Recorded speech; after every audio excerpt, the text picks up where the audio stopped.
찬양대 감사하고요. 올해 제 나이 만으로 84살이에요. 여기 저보다 나이 많으신 분 몇 분 안 계실 것 같은데, 전 1월 8일 날 서울 떠나서 알랜타에 갔다가 알랜타에서 샬럿 노스캐롤라이나를 가서 빌리 그레이엄 목사님 아드님 2020년도에 서울 와서 집회하기로 약속을 받고 워싱턴에 가서 몇 사람들 만나보고, 저희 침례교 세계 총회 본부가 워싱턴에 있고 거기서 어저께 날라왔어요. 이리로. 왜?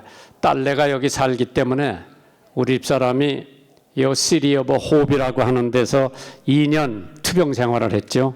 그래 겨울견 한국이 너무 춥다고 여기 와서는 한 달 반 동안 있겠다 그래서 대왕 대비 마마 잠깐 뵙고 한국에 돌아가려고 어저께 왔다가 다음 금요일 날 떠나면 다시 다음 주일 날 우리 강단에 서게 되죠. 사실 목사님이 저 초청한 것이 아니라 서울에서 목사님을 아끼고 이 교회를 사랑하는 분들이 나더러 이 교회 꼭 가라고 얼마나 성화인지, 그래서 이 교회에 오게 됐습니다. 때는 지금이다. 기회를 놓쳐서 인생을 후회하는 사람들을 많이 봅니다. 결혼의 때를 놓치고 돈 벌 수 있는 때를 놓친 사람들 더러 만납니다. 사람들은 시간과 때를 잘 선용 못하기 때문에 많은 것을 잃고 사는 사람들이 우리 주변에 더러 있습니다.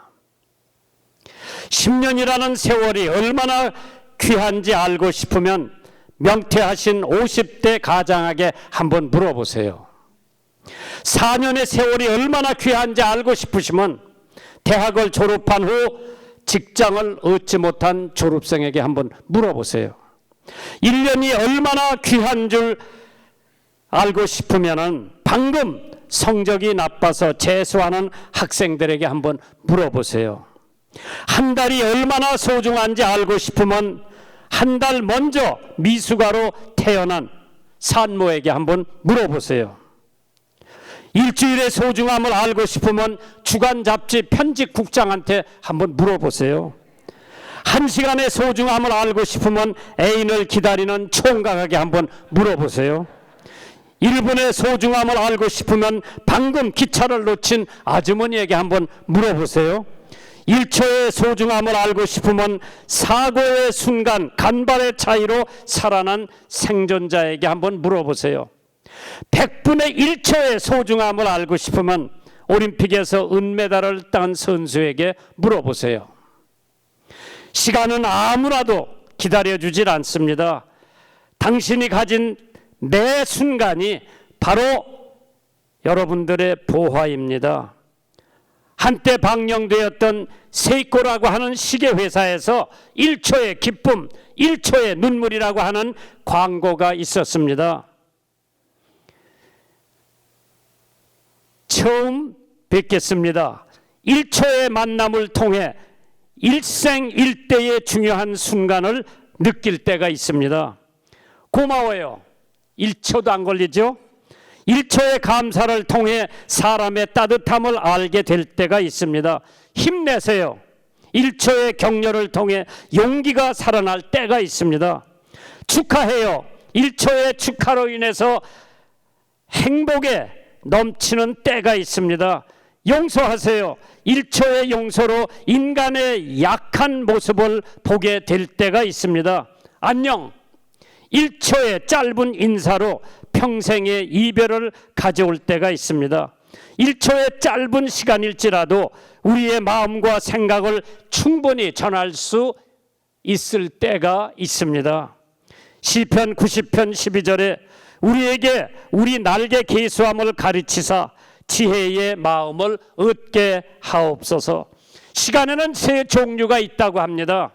첫째, 달력상의 시간, 캘린더 타임이죠. 천문학적 시간으로 태양과 관계된 시간입니다. 생물학적 시간, biological time, 모든 생물 속에 부착된 시간이라고 합니다. 만들어 놓은 시간, built-in time, 기러기가 옮겨가고 연어가 이동하여 알을 까고 사람이 낳고 죽고 하는 시간입니다. 달력상의 시간은 남의 시간이고요, 생물학적 시간은 나의 시간이라고 합니다. 그러나 이것들과 또 다른 시간 하나가 있습니다. 하나님의 시간이 있다고 합니다. 우리는 때때로 시간이 없다고 늘 말을 자주 합니다. 그러나 시간은 누구에게나 24시간을 똑같이 나누어 받았습니다. 무엇을 더 중요하게 생각하며 그 시간들을 어떻게 분배하느냐에 따라서 후회와 만족, 실패와 성공이 결정됩니다. 잘 들어보세요. 승자는 패자보다 더 열심히 일하지만 항상 시간의 여유를 갖고 있고, 패자는 승자보다 게으르지만 늘 바쁘다라고 말합니다. 승자의 하루는 25시간이고 패자의 하루는 23시간이라고 했습니다. 승자는 열심히 일하고 열심히 놀고 열심히 쉰다고 했습니다. 그러나 패자는 허겁지겁 일하고 빈둥비둥 놀고 흐지부지 쉰다고 합니다. 승자는 시간을 관리하며 살고 패자는 시간에 끌려다니며 삽니다. 승자는 시간을 붙잡고 달리며 패자는 시간에 쫓겨서 달립니다. 시간 가는 것이 바쁘다고 느낀 사람은 이제 인생을 살기를 시작했고, 시간이 몹시 귀중하다고 생각하는 사람은 이제 인생의 가치를 터득한 사람이라고 합니다. 시간을 잘 활용한 사람은 성공하고 가치 있게 살았고, 시간을 낭비한 사람은 실패와 좌절의 삶을 살아온 사람들이라고 했습니다. 나에게 허락된 이 제한된 시간은 무엇과도 바꿀 수가 없는 귀중한 보물입니다. 돈도 돌아올 수가 있고 재산도 돌아올 수가 있지만은 시간은 절대로 돌아오지를 않는다고 했습니다. 불러도 대답이 없는 이름, 바로 그것이 시간입니다. 아침에 눈을 떴을 때 어느 분이 목사님 찾아와서 86,400달러를 드릴 테니까 그걸 오늘 하루에 다 쓰시라고 하면 목사님 어떻게 쓰시겠어요? 그런 사람도 없겠지만은 만약 누가 저한테 와가지고 86,400달러를 줄 테니까 하루에 다 쓰라고 하면은 굉장히 고민이 생길 겁니다. 돈은 예금이 가능하지만은 시간은 저축이 안 됩니다. 돈의 손실은 회복이 가능하지만은 시간의 손실은 복구가 불가능합니다. 그렇기 때문에 1,000원, 1달러보다 훨씬 값진 것이라고 그랬습니다. 하루에 우리가 살고 있는 하루가 86,400초라고 합니다. 운동 경기에서는 작전을 세우기 위해서 타임아웃이 있습니다. 그러나 인생 경기장에서는 타임아웃이 없습니다. 시간은 택시 미터처럼 우리와 아무 상관없이 계속 지나가고 있습니다. 시간처럼 인간의 감정과 행복과 불행에 밀접하게 연결된 것도 없습니다. 인간은 때로는 시간을 저주하고 때로는 시간을 갈망합니다. 그리고 시간을 지겹다고 때로는 시간을 몹시 아쉬워할 때가 있습니다. 시간은 내 편이 되기도 하고 때로는 나의 원수가 될 때도 있습니다. 지금 바로 어떠한 때냐? 주님께로 돌아올 때가 바로 지금이라고 했습니다. Turn to the Lord. 사도행전 26장 20절에 회개하고 하나님께로 돌아가서 회개에 합당한 일을 행하라고 말씀하셨습니다. 지금이 바로 주님께로 돌아올 때라고 했습니다. 자다가 깰 때가 지금이고 정신 차릴 때가 지금이라고 했습니다. 많은 사람들이 주님 앞에 돌아와야 된다고 하는 것을 알고 있지만은 때를 놓치는 적이 얼마나 많은지 모릅니다. 어떤 사람이 사람 20명을 죽이고 17명을 죽이고 붙잡혀가지고 사형 언도를 받게 됩니다. 제가 살고 있는 수원에 저는 인계동에 살고 있고 길 하나만 건너가면 우만동입니다. 노인 두 분이 살고 있는데 이 청년이 밤중에 그 집에 들어가서 망치로 그 노인네 두 분을 골통을 깨 죽이고 서울로 시골로 다니면서 17명을 죽이고 붙잡혀서 사형언도를 받게 됩니다. 서울 세문안교회의 어느 권사님이 사형수에게 늘 전도를 하러 다니는데 그 사형수에게 전도를 열심히 합니다. 춥다고 하니까 내일을 들여보내고 배고프다고 하니까 사식을 사서 들여보내고 영치금을 넣어주고 과자가 먹고 싶다고 하니까 초콜릿들을 사서 들여보내고 온갖 예수님의 사랑을 다 전합니다. 그 사람이 사형 받으러 가기 전에 그 권사님에게 편지 11통을 써서 보냈습니다. 그 중에 한 통만 소개해 드릴 테니까 한번 들어보세요. 사모님 읽어보세요. 삼나 환상이 휘몰아치는 추운 날씨인데도 춥다 하지 아니하시고 세상 사람들은 멸시하고 저주하는데도 오직 사모님께서는 이 몸을 버리지 아니하시고 인자하시고 사랑스러운 분을 한 번 찾아뵙지 못하고 사치와 허영심에 사로잡혀 허랑방탕한 생활을 전직으로 삼고 범죄의 소굴에서 벗어나지 못하고 기생충 갉아먹는 인생이 되고야 말았습니다. 사모님이 파리 목숨보다 못한 죄인이 하나님 앞에 용서를 받을 수 있을까요? 하나님 앞에 100분의 1이라도 용서받을 수 있다면 십자가에 못 박혀 돌아가신 예수님보다 더 괴로운 고행이라도 달게 받겠습니다. 인간은 고독해질 때 자기를 발견한다 그러대요. 저도 그 중에 한 사람이 아닐까요? 무지몽매했던 저의 발자취 얼마나 쑥스럽고 못난 인간이었던가. 하나의 사치와 허영심 때문에 부질없고 빈약한 생각 때문에 저의 빗나간 동기가 아닐 수 없습니다. 사모님, 오직 십자가만을 바라보고 살면 하나님 앞에 용서받을 수 있을까요? 용서를 받을 수 있다면 앞으로 남은 생애를 오직 십자가만을 바라보고 살겠습니다. 이 못난 죄인을 지면으로만 왕래할 수 있는 길을 허락해 주신 소장님 그리고 교도관님들에게 감사를 드려보고 물심양면으로 제 생의 길을 열어주신 강철웅 담당관님과 목사님에게도 감사를 드립니다. 사모님, 추운 얼마 남지 않은 금년의 마지막 해와 성탄절을 맞아 온 가정이 하나님의 은총을 받아 소원 성취 이루기를 하나님 앞에 기도드려오며 두서없는 글이나마 이만 난필로 줄이겠습니다. 그럼 안녕히 계십시오. 1975년 12월 17일 김대두로부터 17명을 죽이고 주님께로 돌아왔습니다. 하나님께서 용서해 주셨습니다. 그가 회개를 합니다. 사형받으러 가서 거기 집행관들 앞에서 소원을 말합니다. 나 사도신경 외워도 되느냐? 외우라고 그랬어요. 주기도 외워도 되는데 외우라고 그랬어요. 여러분들도 예수 믿고 나하고 천당에서 만나자고 전도 한마디 하고 마지막 소원이 있다고 그랬습니다. 나 찬송가 하나 부르고 가도 되느냐고 집행관이 허락을 합니다. 멀리 갔더니 처량하고 외로워 그 찬송 부르면서 그 사람은 하늘나라로 갔습니다. 사람을 17명을 죽였지만은 그가 회개하고 주님 앞에 돌아왔을 때 주님께서 그를 받아주신 줄 믿으시면 아멘 하시기 바랍니다.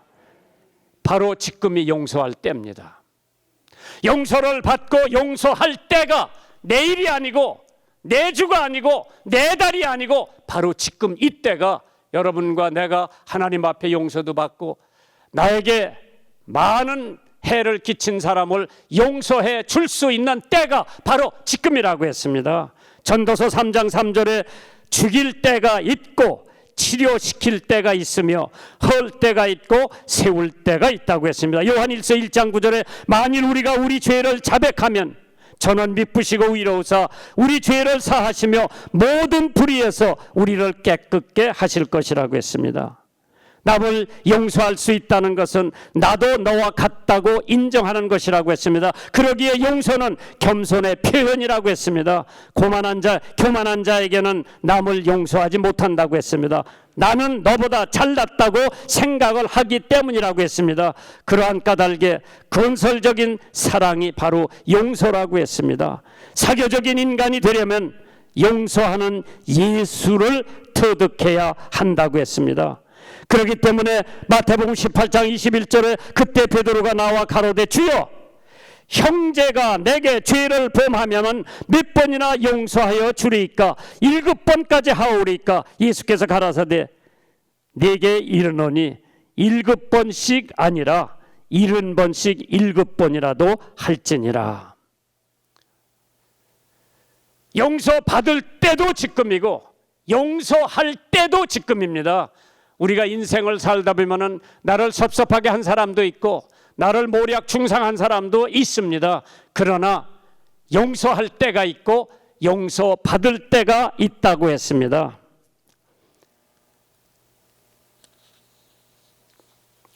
한 번은 외할머니가 남매 외손주 외손녀 딸들어 여름방학 때 외갓집이 놀러 오라고 했습니다. 그 할머니가 크리스마스 때 외손주에게 고무 새총을 하나 선물로 줬는데 아파트에 살고 있기 때문에 잘못하면 옆집 유리창을 깰까 봐 고무 새총을 압수해서 장롱에 넣고 잠궈 놓고 여름방학이 되니까 아들이 엄마들어 외갓집이 놀러 가는데 고무 새총 달라고, 거기는 과수원이고 농장이기 때문에 유리창 깰 우려가 없어서 고무 새총을 받아가지고 누이 동생하고 외갓집이 놀러 갑니다. 이 아이들은 각자가 여름방학 숙제를 마루에다 내던지고 이 남자아이는 앞에 개울에 가서 돌막을 자기 호주머니에다 잔뜩 집어넣고 까치도 맞추는데 못 맞히고 까마귀도 못 맞히고 비둘기도 못 맞히다가 할머니가 먹이는 오리가 자기 앞으로 꽥꽥하면서 오더랍니다. 그 내가 까치도 못 맞히고 비둘기도 못 맞췄으니까 제일 큰 돌막을 하나 꺼내가지고 고무새총에다 장낭 삼아서 할머니 오리를 겨냥해서 맞췄는데 머리 직통에가 맞더니 비명 한마디 남기고 죽습니다. 그 죽은 오리를 가지고 삼지사방을 봐도 본 사람이 한 사람도 없어서 나무 헛간에다 건부를 해치고 거기다가 죽은 오리를 파묻고 시침이 뚝 따고 집이 들어왔는데 사람이 죄 짓고는 견디기가 쉽질 않습니다. 괴롭기 짝이 없습니다. 그래서 누이 동생 불러가지고 야 내가 이러저러 해서 할머니 오리를 죽였는데 혹시 할머니가 어떻게 됐냐고 너한테 물어보면 모른다고 나하고 비밀 약속하자고 새끼손가락을 꽈가지고 비밀 약속을 단단히 했습니다.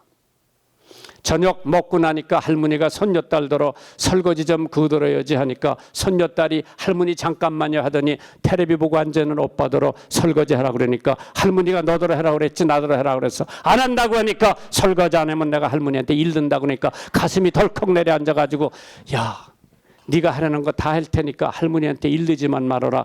생전해보도 않은 설거지를 몽땅 다 해놨습니다. 그 다음날 아침 할머니가 조반 먹고 나니까 손녀딸들어 오늘은 집안 청소하는 날인데 너 청소 좀 그들으니까 할머니 잠깐만 하더니 오빠방에 가서 오늘 집안 청소하는 날이래 빗자락을 주면서 청소하라고 그러니까 야 어저께 설거지 해줬으면 됐지 청소 안 한다고 하니까 청소 안 하면 내가 할머니한테 일른다는 소리에 가슴이 덜컥 내려앉아 빗자락을 받아가지고 집안을 말끔히 다 청소를 해놨습니다.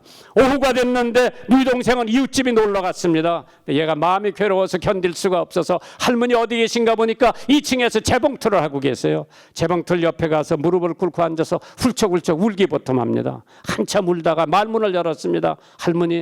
할머니가 주신 고무새총으로 까치도 못 맞히고 비둘기도 못 맞히다가 할머니 오리가 오길래 그냥 장낭 삼아서 한번 쏴봤는데 직통에 맞아가지고 죽어서 제가 나무 헛간에 파묻었습니다. 할머니 저 죽을 죄를 졌으니 한 번만 용서해 주라고. 할머니가 손주 머리를 쓰다듬으면서 이놈아 내가 2층 유리창에서 보니까 네가 오리 죽는 것을 얼른 나무 헛간에 갖다 파묻은 걸 내가 보고 왔는데 손주가 중요하냐 오리가 중요하냐 아무 걱정하지 말고 네가 회개했으니 내가 용서해 준다고 하니까 할머니 포옹을 하고 뽀뽀하고 너무나 감사한 거예요. 한참 나가서 놀고 있으니까 누이 동생이 저녁 먹으러 들어오라 그럽니다. 저녁 먹고 나니까 할머니가 여동생한테 또 설거지 좀 도우라고 하니까 할머니 잠깐만이 하더니 응접실에서 텔레비 보고 앉아있는 자기 오빠한테 복해 들어가서 설거지 하라고 그러니까 할머니가 너들 해라고 그랬지 나들 하라 해서 안 한다고 그러니까 안 하면 내가 할머니한테 일른다고 그러니까 이 아이가 소파에서 버떡 일어나더니 가서 일르려면 일러라.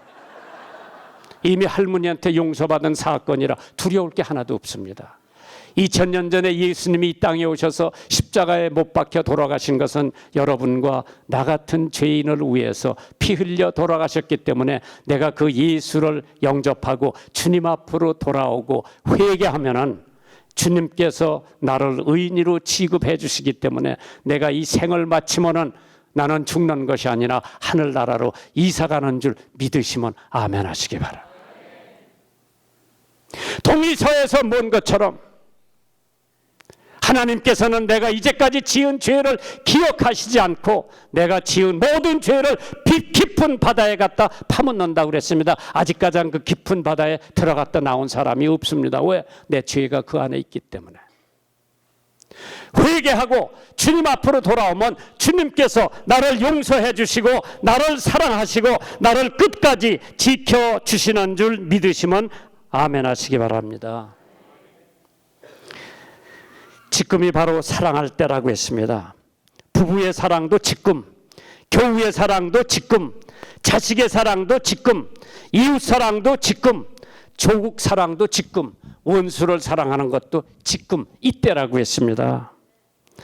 그래서 전도서 3장 8절에 보면 사랑할 때가 있고 미워할 때가 있으며 지금은 미워할 때가 아니라 사랑할 때예요.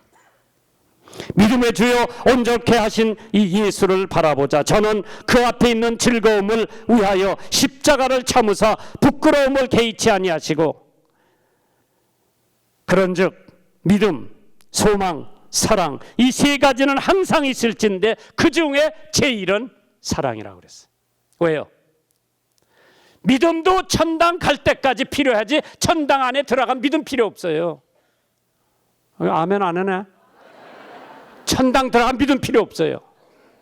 소망도 천당 가기 전까지 소망이 필요하지 천당 안에 들어가면 소망이 필요 없어요. 그러나 천당 들어가도 가져가야 되는 것은 사랑이에요. 나를 대속하신 주님을 사랑하는 마음. 그렇기 때문에 나포레옹이 말하기를 나는 무력으로 세계를 정복하려고 했다 실패했다. 그러나 예수라고 하는 분은 사랑으로 세계를 정복했다고 했죠.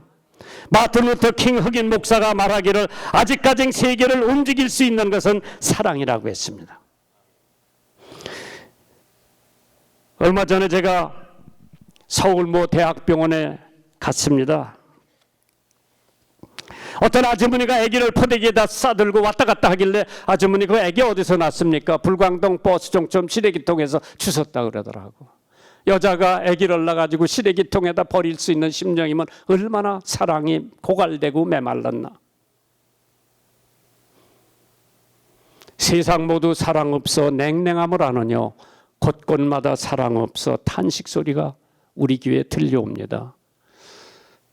아까 집사님 저 차 태워가지고 오는데 이 교회에서는 해마당 몽골도 가시고 베트남도 가시고 캄보디아도 가셔서 단기 선교한다고 하는 말씀을 들었습니다. 20여 년 전에 몽골에는 예수 믿는 사람 한 사람도 없었습니다. 그러나 그 극성맞은 우리 한국 성도들이 몽골에 들어가서 전도함으로써 지금 몽골에 교회가 얼마나 많이 생겼는지 몰라요. 네 이웃을 내 몸과 같이 사랑하라. 사랑할 때가 지금입니다. 원수를 사랑할 때가 지금입니다. 하나님께서 이 교회를 시작한 것은 우연이 아닐 겁니다. 하나님의 뜻이 계십니다. 하나님이 세상을 이처럼 사랑하사 독생자를 주셨으니 이는 저를 믿는 자마다 멸망치 않고 영생을 얻게 하려 하심이라고 했습니다. 하나님께서 이 교회를 시작하신 것은 하나님의 크신 뜻이 계신 줄 믿으시기를 주님의 이름으로 축원합니다. 하나님 은혜 감사합니다. 귀한 교회를 세우셔서 하나님의 뜻이 이 땅에 이루어지기를 간절히 원하옵고 바라오며 목사님을 중심으로 모든 재직들이 하나가 되어 주님 앞으로 돌아오고 서로 용서하고 서로 사랑하는 귀한 교회가 되기를 간절히 소원하며 예수 그리스도의 이름으로 기도하옵나이다. 아멘.